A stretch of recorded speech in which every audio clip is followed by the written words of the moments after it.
इथे मी रवा बेसनाच्या ढोकळ्यासाठी 1 वाटी बेसन घेतलेलं आहे।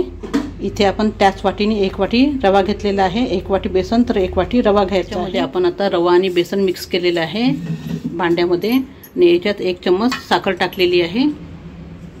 आपण पाण्यामध्ये निंबूसट अर्धा चम्मच भिजू टाकलेली आहे। याच्यामध्ये आता आपल्याला चवीपुरतं मीठ टाकून द्यायचं आहे। पाव चम्मच आपण कलरसाठी हळद टाकल्यामध्ये आता आपण बारीक चिरलेली कोथिंबीर आणि बारीक चिरलेल्या मिरच्या टाकलेल्या आहे।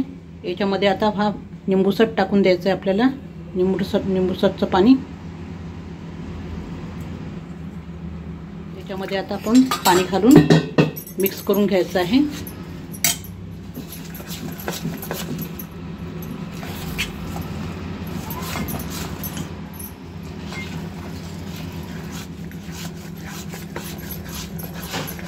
याला गुठळी न होता छान मिक्स करून घ्यायचं आहे।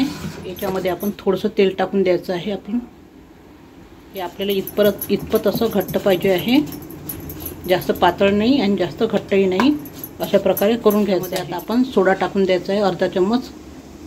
याला आता सोडा टाकल्यावर मिक्स करून घ्यायचं आहे आणि हे जस्ट आता बनवणार तेव्हाच टाकायचं आहे, पहिलेच टाकायचं नाही। आपण या थाळीमध्ये ओतून घेतलेलं आहे। या थाळीला पहिले तेल लावून घ्यायचं आणि मग हे सारण ओतून दिलं आहे। इथे एका वाट्यामध्ये आपण पाणी गरम करत ठेवलेलं आहे, त्यात रिंग टाकलेली आहे। पाणी गरम झालं की आपण आपलं हे बनवलेलं सारण आहे ते या वाट्यामध्ये ठेवून द्यायचं। मी या कढईत ठेवलेलं आहे। आता याच्यावर झाकण ठेवून द्यायचं आहे आपल्याला। याला आता 15-20 मिनिटं होऊ द्यायचं आहे। तयार झालेले आहे ढोकळे। याच्यावर आता आपण हा तडका दिला होता जिरं मोहरी कढीपत्त्याचा। याच्यावर आता आपण कोथिंबीर पेरून द्यायची आहे।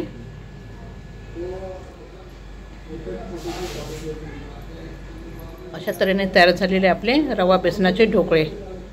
खायला खूप खमंग आणि टेस्टी वाटते।